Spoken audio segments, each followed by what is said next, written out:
Most people hear a cry for help and reach for a phone. She heard it and reached for her keys. There's a certain kind of person in this world. Not a hero, not even especially brave, just someone whose body moves before their mind finishes the argument. Someone who has sat behind enough desks, filed enough reports, answered enough calls that come in on crackled lines with voices barely holding themselves together, and decided somewhere deep and wordless that paper was never going to be enough. This is not a story about a job. It is a story about the moment a job becomes something else entirely. The moment a human being on one end of a distress call stops being a voice and becomes a presence, becomes real, becomes the thing standing between another person and whatever dark edge they're standing on. She was not supposed to go. Protocol did not call for it. Her role was coordination, documentation, the careful architecture of response from a safe distance. There were people trained for field work. There were procedures. There were forms in triplicate for exactly this kind of situation. She left the desk anyway. What happened after that? In a neighborhood most people drove past without looking, in an apartment that smelled like 3-day-old despair, with a woman who had stopped eating and a child who had stopped speaking, is the kind of story that does not make the news. It does not trend. Nobody films it on their phone.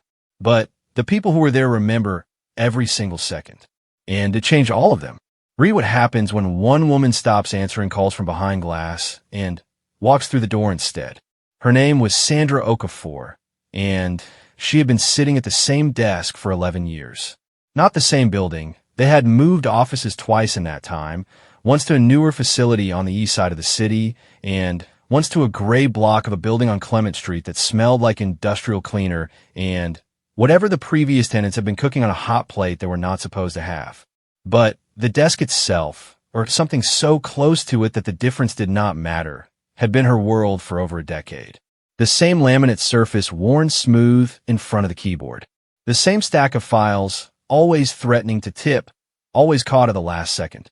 The same mug, blue, cracked along the handle since 2019, never replaced because she was not the kind of person who replaced things that still worked. Sandra was a senior caseworker at the city's Family Welfare Coordination Office. Her official title had changed 3 times, and her actual job had changed not at all. She took calls. She assigned responses. She tracked outcomes. She filed what needed filing and escalated what needed escalating, and on good days she went home before 7, and on bad days she did not go home before 9, and on the worst days she sat in her car in the parking garage for 20 minutes before she could make herself drive. She was good at the job, genuinely good, the kind of good that is built from years of quiet attention rather than natural talent. She could hear a lie in a caller's voice the way some people hear a flat note in music. Not consciously, not as a named thing, just as a wrongness she could not unhear. She knew which agencies moved fast and which ones sat on paperwork and which supervisor at Children's Services would actually answer his phone on a Friday afternoon. She had built, across 11 years, a working knowledge of human crisis so precise and so detailed that it had become its own kind of language, one she spoke better than any other. What she was not, officially, was a field responder. That distinction mattered in the way all official distinctions matter. On paper, in meetings when things went smoothly. Out in the real world, the one where people were not performing their crises tidily within the hours of 9 to 5, the distinction had always felt thinner than they pretended. The call came in on a Thursday afternoon in late October. It was not the first call of the day.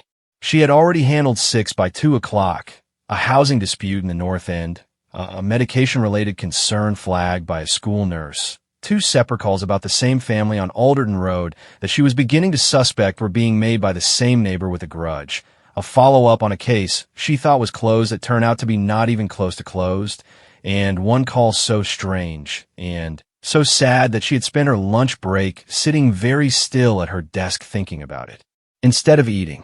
This call was different from the first second. The person on the line was a woman, and she was not crying.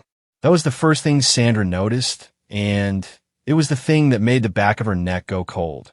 People who were crying were still fighting, still producing something. The woman's voice was flat in a way that was not calm. It was flat in the way water goes flat when something has been left in it too long. Still. Wrong still. Her name was Miriam Cole. She was 34 years old. She had called the coordination line because she did not know who else to call, and she had found the number on a piece of paper pinned to a community board at the laundromat 6 months ago, and she had carried it in her coat pocket ever since, like a receipt she was not sure she would ever need to redeem. She had needed to redeem it for 3 weeks before she finally called. Sandra listened. This was her actual skill, not the forms, not the escalation protocols, not even the agency knowledge. It was the listening. She had learned long ago that people in crisis did not always lead with the crisis. They circled it. They talked about the neighbor's dog and the broken boiler and the late bus before they talked about the thing that was actually breaking them, because the thing that was actually breaking them was too large and too raw to approach directly, and they needed to establish that the person on the other end was going to stay on the line before they risked showing it. She let Miriam circle the boiler, the dog, the fact that her daughter had not spoken in 11 days, which Miriam mentioned the way you mention a thing you have been repeating to yourself in an empty apartment until the words have worn smooth and stopped sounding like what they are. 11 days. Sandra wrote it on her notepad, not because she needed to remember it. She would not forget it, but because writing it made it real in the room with her, made it a thing occupying physical space, and she needed that. She asked careful questions. What was her daughter's name? How old? Was she eating? Was she sleeping? Had there been any incident, any visible incident, that preceded the silence? Miriam answered each one in that flat, careful voice. And with each answer, Sandra built a picture that was not a good picture at all. The daughter's name was Jade. She was 7 years old. She was eating barely. She was sleeping too much. There had been an incident 3 weeks ago. Miriam's voice shifted here, went quieter in a way that was different from the flatness, went into something softer and more private. And she was not going to say exactly what the incident was on the phone, but it had involved Jade's father, and it was why he was no longer in the apartment. And it was the reason Miriam had changed the locks, and it was the reason Miriam had been sitting in the kitchen at 2 in the morning for 11 nights in a row watching the door. Sandra already knew what the incident was. She did not push. She made a note. She asked if there was anyone with them, family, neighbor, anyone. And Miriam said no. Her sister was in another city, and she had not told her because she did not want to make it real by saying it out loud to someone who would react, and Sandra understood that too. She ran through the standard protocol in her head, even as she was still listening. Emergency services if there was immediate risk. Children's services intake if the child's safety was in question. Crisis support line if Miriam herself was showing signs. Housing assistance if the practical situation was destabilizing the emotional one. She opened the intake form on her computer. She typed in the name. She typed in the daughter's name. Then Miriam said something that stopped her hands on the keyboard. She said she was sorry for calling. She said she knew she was not a real emergency. She said she had been telling herself that for 3 weeks, that she was not bad enough to deserve help, that there were people worse off, and she should not be taking up the line. She said she was going to hang up because she did not want to waste Sandra's time. The flatness in her voice when she said this was different from all the other flatness. It was the voice of someone who has decided something. Sandra had been doing this job for 11 years. She knew that voice. She had heard it before in different mouths, different accents, different stories, and every single time she had heard it, she had felt the same thing she was feeling right now. Not fear exactly, but something adjacent to fear, something that lived in the body below the level of thought and moved faster. She did not follow the script. She said, Miriam, do not hang up. She said, you called because something told you to call, and that thing was right. She said, you are a real emergency. You have been one for 3 weeks, and you have been carrying it alone, and you do not have to carry it alone anymore. Miriam did not speak for a long time. Then she made a sound that was not a word. It was the sound of something that had been held too tightly for too long, losing its shape, just slightly. Not breaking, just bending, just enough. Sandra was already closing the intake form. Not because she was done, because she was not doing this by form. Not this one. She was already picking up her coat from the back of her chair, the one she had not moved from in 11 years, the one that still worked. She told Miriam to stay on the phone. She told her she was going to connect her to a colleague for 2 minutes, and she was going to come back. She flagged her colleague Maya across the open office with a look that Maya understood immediately because they had worked together for 7 years, and Maya took the call. Sandra typed the address into her phone. 40 minutes across the city in afternoon traffic. She told her supervisor she had a welfare check requiring direct follow-up. Her supervisor was on a call and nodded without looking up. This was not technically a lie. She did not examine how not technically it was. She took the stairs rather than the elevator because the elevator was slow and she was not feeling patient. Outside, the October air hit her like a cold hand, and she walked to her car in the staff lot and got in and sat for exactly 3 seconds. Not 20 minutes, 3 seconds, and then she started the engine. The city moved around her as she drove.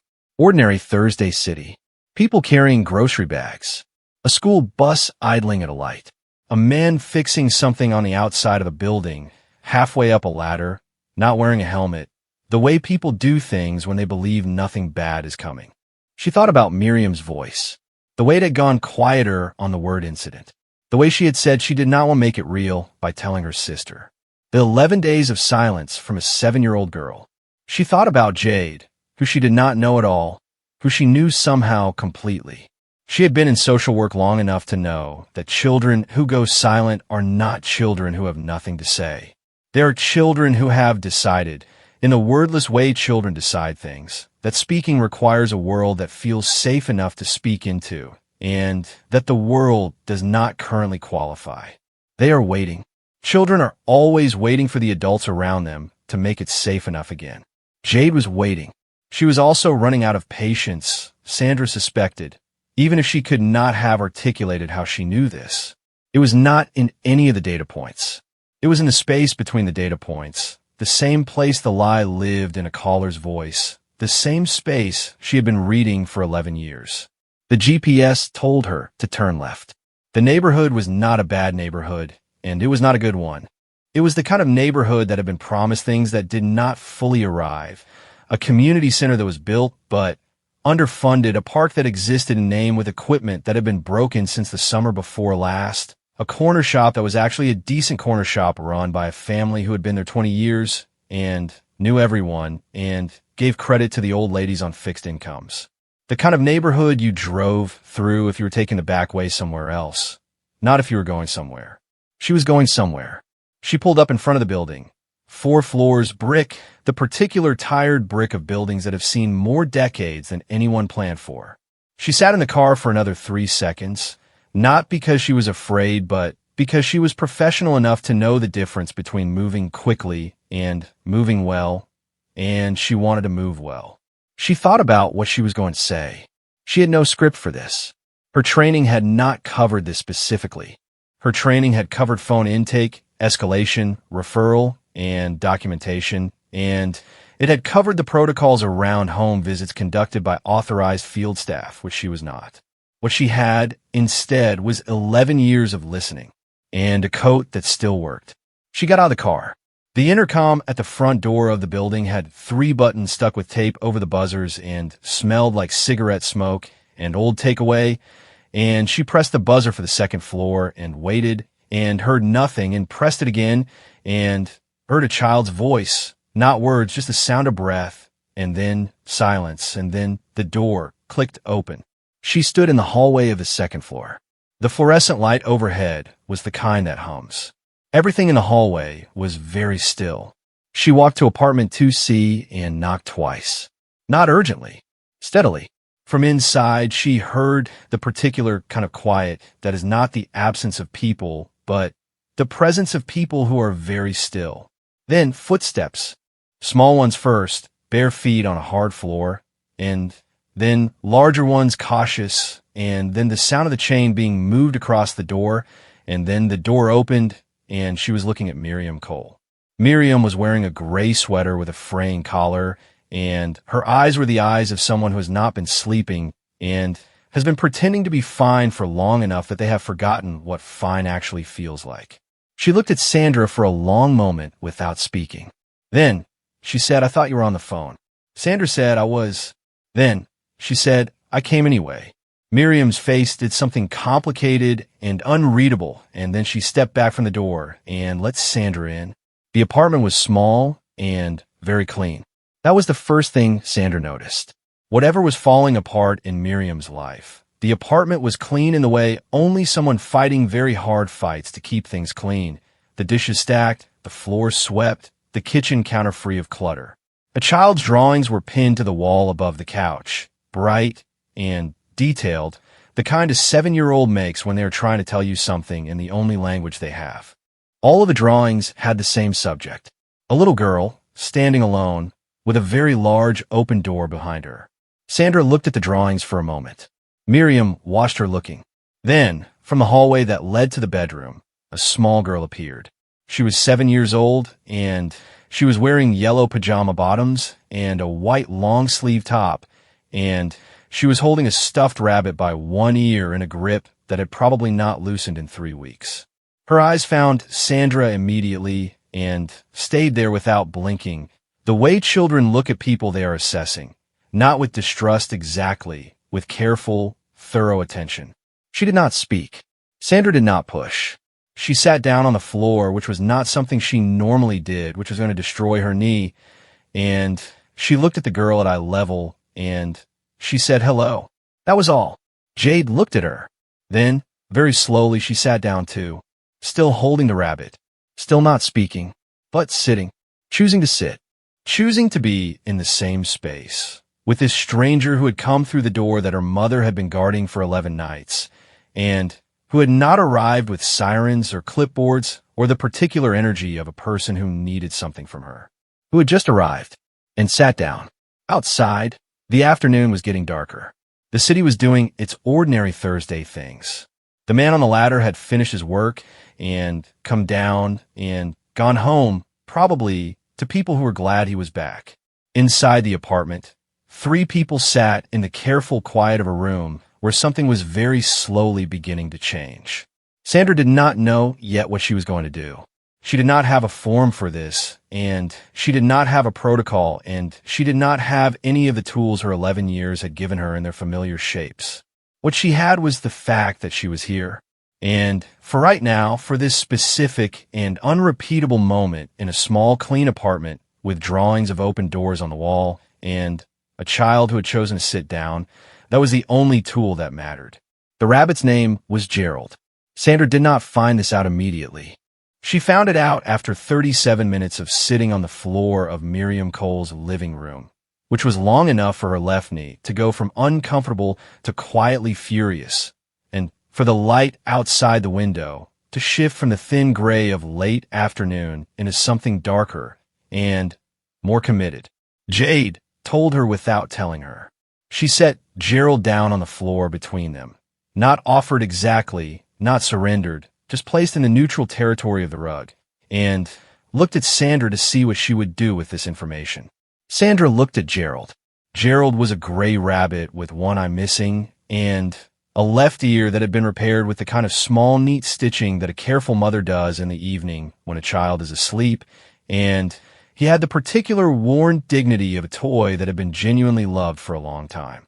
She did not reach for him. She said, "He looks like he has been on a lot of adventures." Jade looked at her. Still no words. But her grip on the rabbit, which she had taken back in her lap when she sat down, because neutrality had its limits, changed slightly. Loosened one thread. Miriam was in the kitchen. Not because she was busy, Sandra knew, because she needed somewhere to put herself while this was happening. She was making tea that nobody had asked for, and Sandra could hear the particular rhythm of it. Kettle on. Cups moved, the small, unnecessary rearrangements of a person who is doing something with their hands because their hands need to be doing something. Sandra had not said much since she sat down. This was not strategy, not entirely. It was the old listening, the same muscle she had been building for 11 years, but working differently now, in person, in a room instead of through a phone line. On the phone, you only had voice. Here she had the whole scene, the drawings on the wall, and the careful cleanliness, and the way Miriam kept appearing in the kitchen doorway and disappearing again, and the way Jade sat very still with her weight forward slightly, like a person who is thinking about moving but has not decided yet. She was reading the room. All three of them were reading each other. After a while, she asked Jade if she wanted her to tell her story.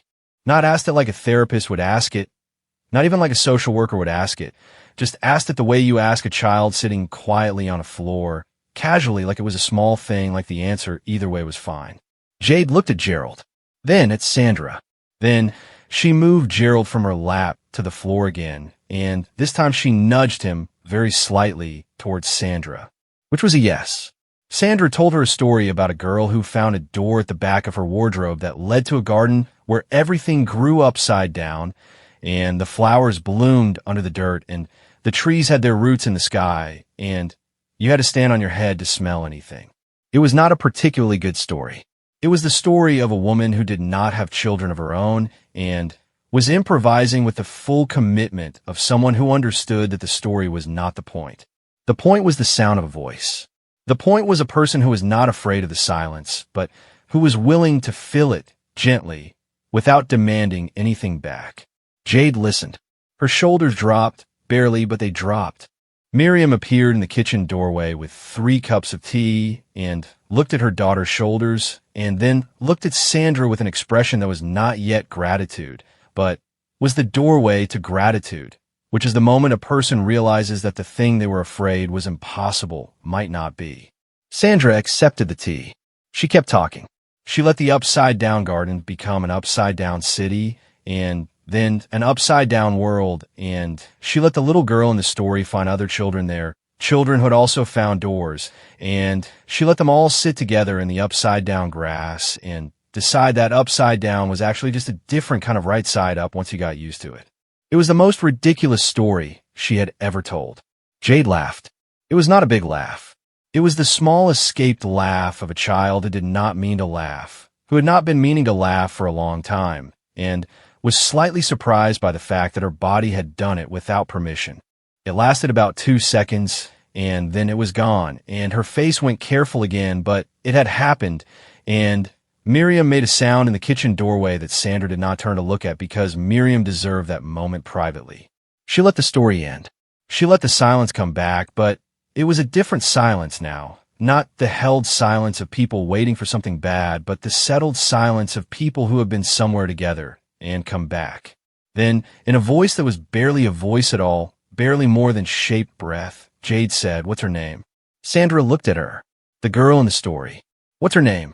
Sandra thought about it for exactly as long as it deserved. She said, "What do you think it should be?" Jade thought. She looked at Gerald. She said, "Maybe Jade." Sandra said, "I think that's exactly right." Something very quiet happened in the room after that. It was not dramatic. There were no tears, no declarations, no moment of obvious before and after. It was more like a temperature change, so gradual you couldn't have named the exact second it shifted, only the fact that at some point the cold had become less cold and the air had become a little easier to breathe. Miriam came and sat on the couch. Jade moved from the floor to beside her mother, still holding Gerald, and leaned against Miriam's arm in the way children lean against people they have decided are safe. Not dramatically, just continuously, as if staying in contact is a kind of breathing. Sandra sat in the chair across from them and, finally, drank her tea, which was lukewarm and too strong and the best cup she had ever had. Then, she had to do the actual work. This was the part nobody talked about when they talked about these moments. The warm moments, the story moments, the laughing for 2 seconds moments. The actual work that came after was harder and less cinematic and absolutely necessary. She had to ask the questions she had been holding carefully in her coat pocket since she left the office. She had to hear what had happened 3 weeks ago, the thing that had changed the lock and cleared the apartment of a man and left a 7-year-old with nothing to say to the world. She asked Miriam if they could talk while Jade was in her room. Miriam nodded. She told Jade she was going to go read for a bit and that Sandra was going to stay, and Jade looked at Sandra with those careful, thorough eyes and then picked up Gerald and went down the hallway without speaking, which was different from the earlier silence. That one had been a holding in, and this one was a moving through, and Sandra knew the difference. Miriam told her. She told it the way people tell the unspeakable thing when they finally tell it.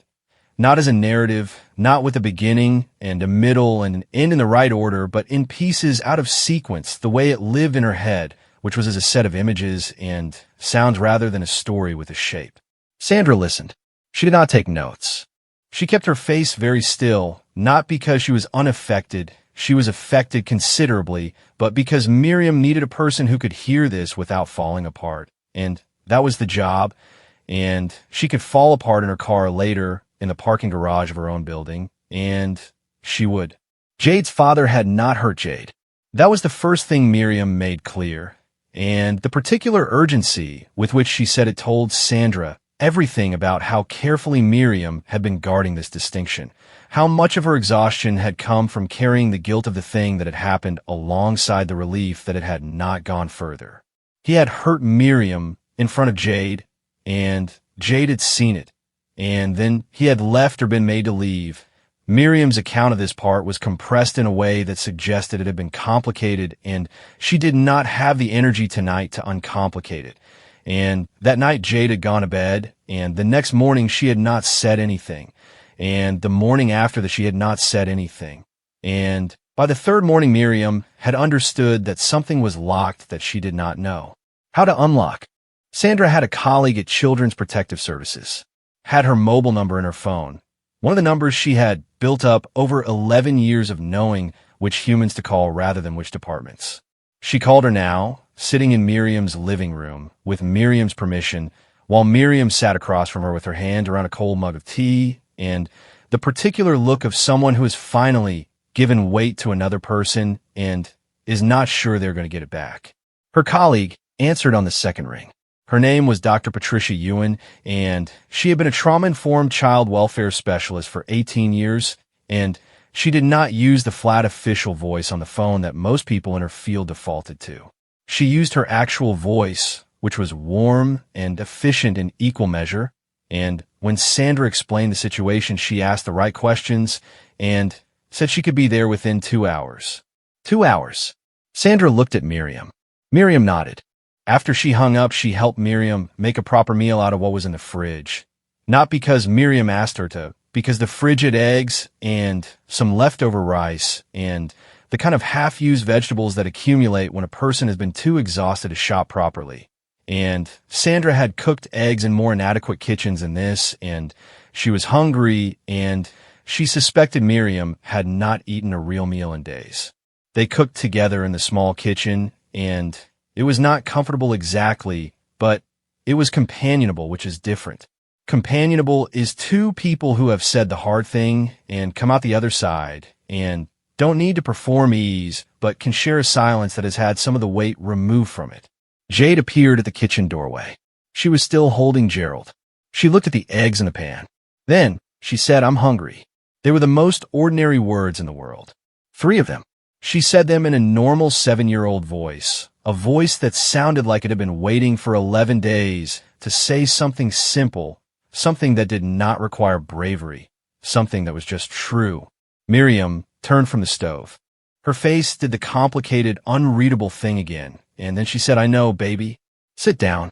And Jade sat down at the kitchen table and put Gerald on the chair beside her and watched her mother serve eggs onto a plate and eat, and the room was full of something that was not quite healed and not quite fixed and not solved in any of the ways that form solve things, but was alive, still moving, still in it. Sandra ate her eggs at the kitchen table in a stranger's apartment on a Thursday evening and thought about the desk she had left 4 hours ago and the stack of files that was definitely going to tip tomorrow morning and the mug with the cracked handle and the intake form she had opened and not finished. She thought about whether what she had done today was right. Not in the rule-following sense. She already knew the answer to that one.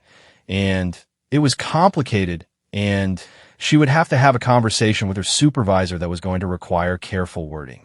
She meant in the actual sense, the human sense, the sense of whether the decision she had made, to move from behind the glass to through the door was the decision that needed to be made. She looked at Jade eating eggs. She thought yes. She thought the forms were necessary and the protocols existed for real reasons and the systems were not nothing.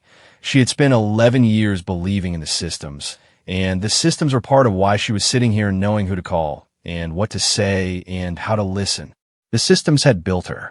But systems need people inside them who know when the system ends and the person begins, and today the system had ended about 40 minutes before she left the office, and the person had taken over, and the person had come to an apartment on a Thursday and sat on a floor until a child said, "What's her name?" And a woman said, "I know, baby, sit down." She did not know yet what would happen next. Dr. Ewan would arrive in 2 hours and begin the formal processes that Sandra could not begin, the processes that would connect Miriam to trauma counseling and Jade to a child therapist and the household to the support network that should have been around them 3 weeks ago, but had not been because Miriam had carried a piece of paper in her coat pocket for 6 months telling herself she was not a real emergency. She did not know if Jade would speak freely tomorrow or go quiet again for a while. She did not know if Miriam's sister was going to come from the other city or if she was going to tell herself for another 3 weeks that she did not want to make it real. She did not know if the man was going to stay gone or if he was going to be one of those situations that required more intervention, the harder kind, the kind that took longer and cost more and sometimes did not end well even with everything right. She knew that tonight, in this kitchen, a child was eating eggs. She knew that a woman who had been sitting at 2 in the morning watching a door was now sitting at a kitchen table watching her daughter, and the watching was different. Not the watching of a person who is afraid. The watching of a person who is present. She knew that something had been opened today that had been closed, and that the opening had required nothing more and nothing less than a human being deciding to stop coordinating the response and become the response. Outside, the city was doing its Thursday evening things. Different things now. The shift from the ordinary traffic of daytime to the ordinary rhythms of evening, restaurants filling, lights coming on and windows up, and down the street. Ordinary. All of it ordinary. Which was exactly right. Ordinary was what Miriam and Jade needed most. Not an emergency, not a crisis response, not the machinery of intervention. Ordinary. The table, the food, the sound of someone else in the apartment, the eggs. Sandra finished eating. She washed her plate and put in the drying rack and dried her hands on the kitchen towel and thought about how she was going to explain this to her supervisor, whose name was Robert, and who was reasonable and who was going to need to be explained to carefully, but who was, she believed, the kind of person who would understand. She believed that because she had been reading voices for 11 years, and his was not the voice of a person who had forgotten why any of this mattered. Dr. Ewan arrived at 8:15 with a canvas bag over her shoulder, and the manner of a person who has walked into hundreds of rooms like this one, and has learned to walk into them as if they are ordinary, because the best thing she can give people in these rooms is the sensation of ordinary. She and Sandra spoke briefly in the hallway. Sandra handed off everything she had. Not a report, just a person speaking to another person, woman to woman, colleague to colleague. The information passed in the way information passes between humans who trust each other, whole and unsanitized. Dr. Ewan nodded. She looked at Sandra with the specific kind of respect that exists between people who understand what it costs to be here. Then she went in. Sandra stood in the hallway for a moment. The fluorescent light was still humming. The building was quiet around her. She put her coat on and walked down the stairs and out through the front door into the October night. The air was cold and clean, and she stood on the footpath outside the building for a moment with her hands in her pockets and breathed it. She was going to have to go back to the office tomorrow. She was going to have to sit down at the desk and open the files and answer the calls. The stack was going to be worse than she left it. There was a housing dispute and a medication concern and a family on Alderton Road that she was still not convinced was not the same neighbor. She was going to do all of that. But first she was going to stand here for one more minute in the cold, in the ordinary Thursday night of the city, and let the day be what it was. And what it was enough. 3 months later, Jade Cole drew a picture of a door with a person standing in it. This was not unusual. Jade drew doors the way other children drew houses or horses or the members of their families in ascending order of height. Prolifically, habitually, doors being the particular thing her hands returned to when they were given paper and something to draw with. But the earlier doors, the ones pinned above the couch in the apartment that Sandra had seen on that Thursday in October, had always been doors standing open to nothing or standing closed against everything. The people in those drawings, when there were people, stood in front of the doors. Not in them, not on either side, just in front, as if standing was the only option. This door had a person in it, standing in the frame, one hand on each side of the doorway, as if testing it, as if making sure it was real and would hold weight. The person was wearing a coat. Jade's therapist, whose name was Dr. Michelle Forster, and who had worked with children through exactly this kind of trauma long enough to know the difference between a drawing that was a decoration and a drawing that was a report, took a photograph of this picture and sent it to Dr. Patricia Ewan with a single line of message. Dr. Ewan looked at it for a long time at her desk, and then she forwarded it to Sandra.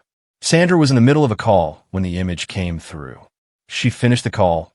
It was a follow-up, straightforward, the kind she could have done in her sleep, and then she looked at the drawing on her phone screen for longer than she had looked at anything in months. The coat, the door, the person standing in it. She saved the image and went back to work and did not tell anyone about it because it was not a thing that could be explained to someone who had not been there, and she understood that too.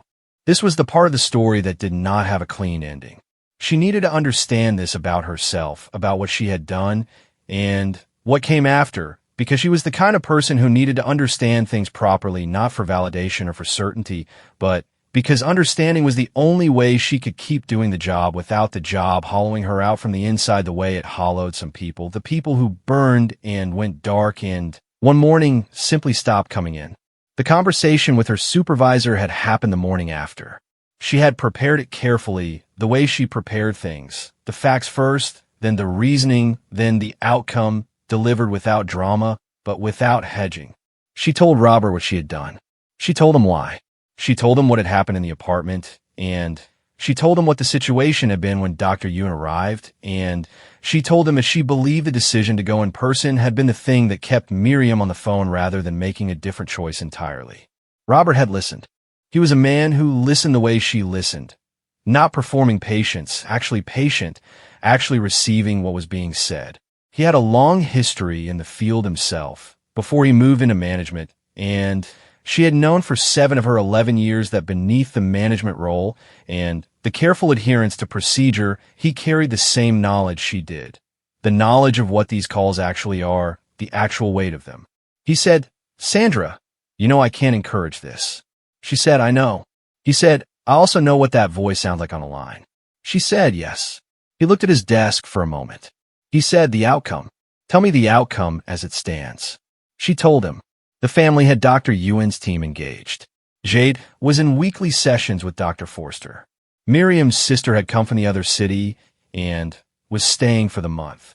There were formal protective services assessments underway, and the situation with Jade's father was being handled through appropriate channels, and while that process was long and uncertain, it was moving. Miriam had been connected to a domestic violence support organization and had an advocate who called her every 3 days. None of that would have happened, Sandra said, if I had stayed on the phone. Robert did not argue with her. He said, "I know." He said, "I'm going to document this as a welfare check follow-up, conducted appropriately, with outcome consistent with best practice." She looked at him. He said, "And I'm going to recommend to the department that we revisit our protocols around direct response for acute risk phone contacts. Because I think there's a gap in what we were able to do, and I have thought so for 4 years, and this gives me something to put in writing." She said, "Thank you." He said, "Do not do it again without telling me first." She said, "Understood." He said, "And Sandra, well done." She went back to her desk. The stack had not tipped. It never actually tipped.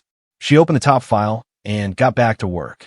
The thing she had to understand, and she did understand it, over the months that followed, slowly and without ceremony, was that what she had done that Thursday was not heroic. She was careful about this. She had a particular distaste for the way these stories sometimes got told from the outside. The stories of someone who went above and beyond, who sacrificed, who gave more than the system asked. That framing bothered her in a way she had trouble articulating until one evening she was trying to explain it to her friend Aisha over dinner. And she says, not that I disagree with the idea, it's that it makes it sound like the system is the baseline and the person is the exception, and I'm not sure that's right. Aisha looked at her and said, what do you mean? She said, I mean the system exists to serve people. The people aren't a bonus. When the system stops being able to reach them, the system has failed, not the person. I didn't go above and beyond. I just went. Aisha said, I think you're splitting hairs. Sandra said, maybe, but she kept thinking about it. She kept thinking about Miriam's voice, the flat, particular quality of it, the voice that had been telling itself for 3 weeks that it was not a real emergency. The way people internalized the language of resource scarcity, of triage, of not taking up space on the line.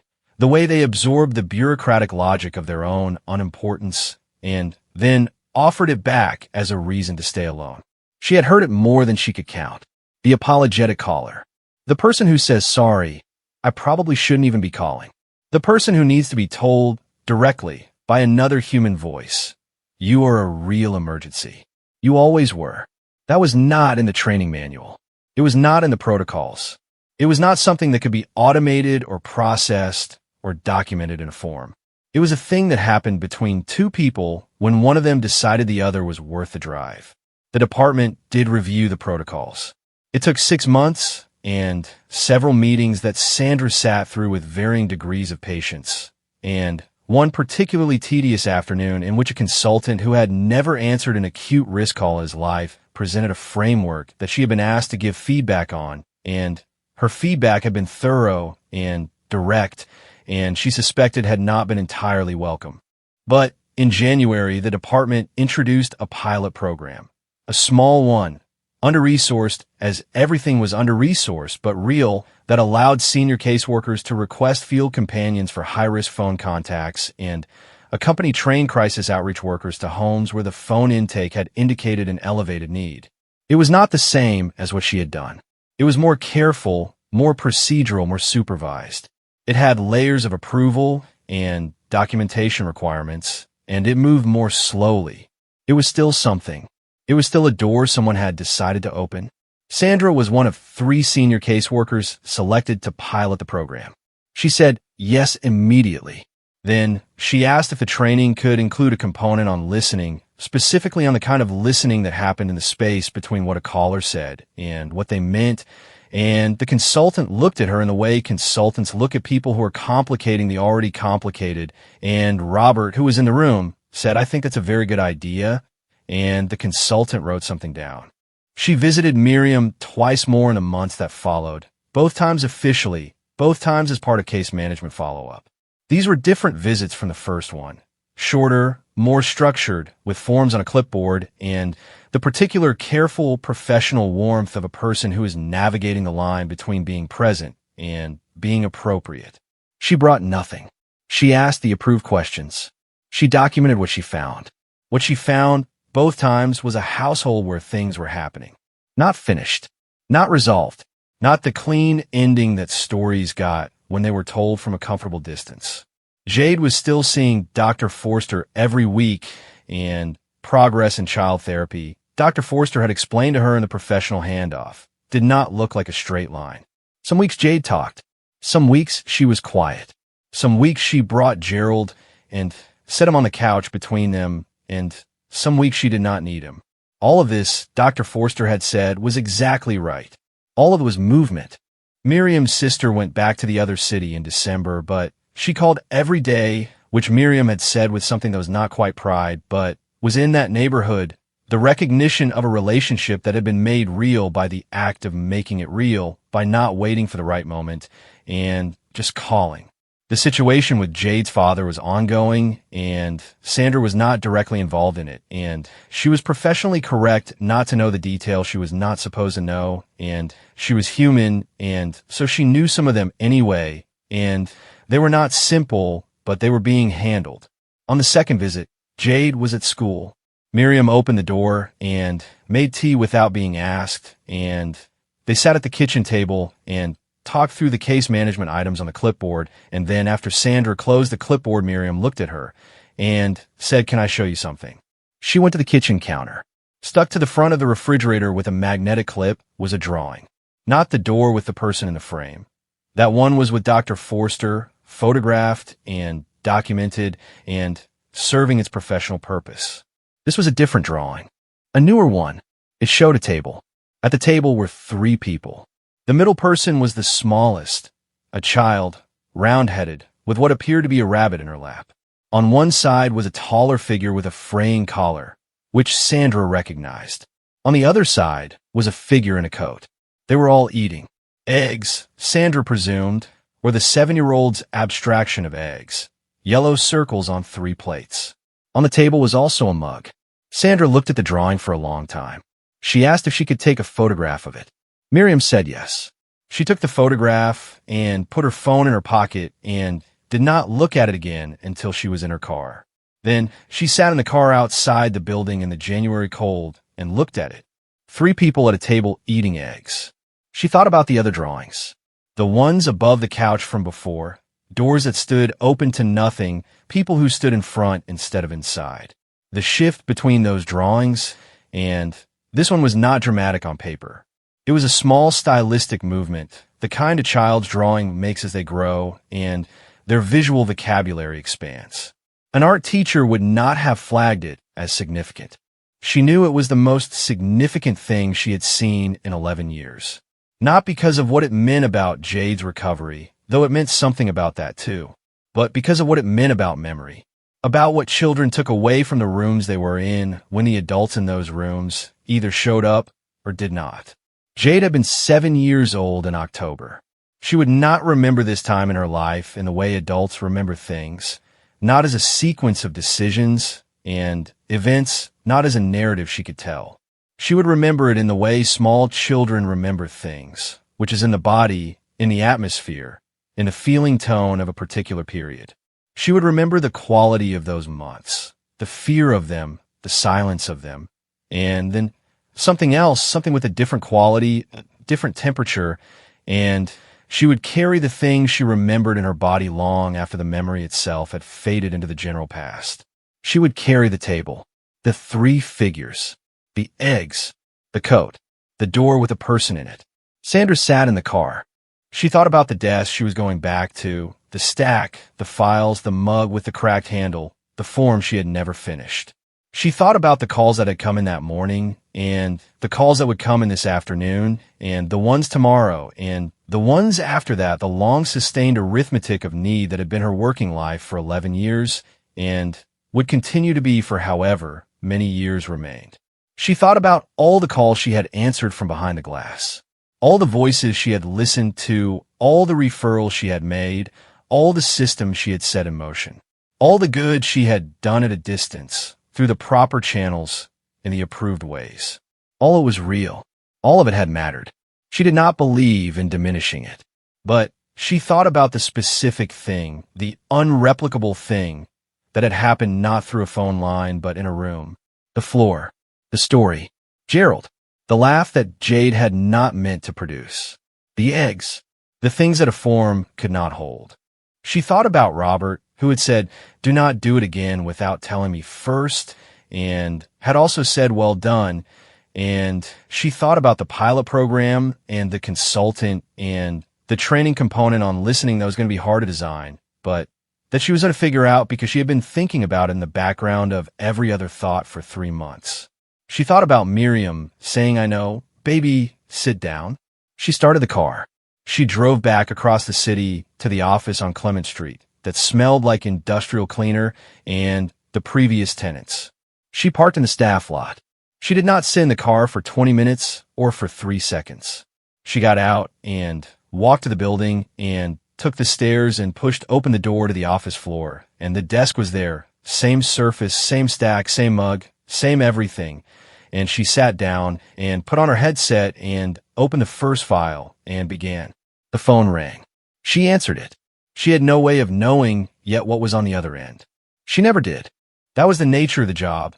You picked up not knowing, and you listened, and you found out what was needed, and then you decided what the response was going to be.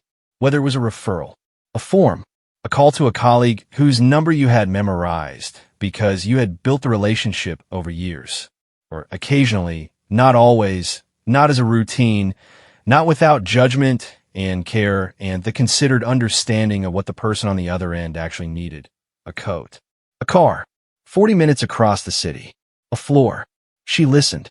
Outside the window, Clement Street was doing its ordinary things. The world was completely and entirely itself, going about its business, full of people who were fine and people who were not fine and people who were somewhere between fine and not fine who were carrying pieces of paper in their coat pockets. She listened. She was still there.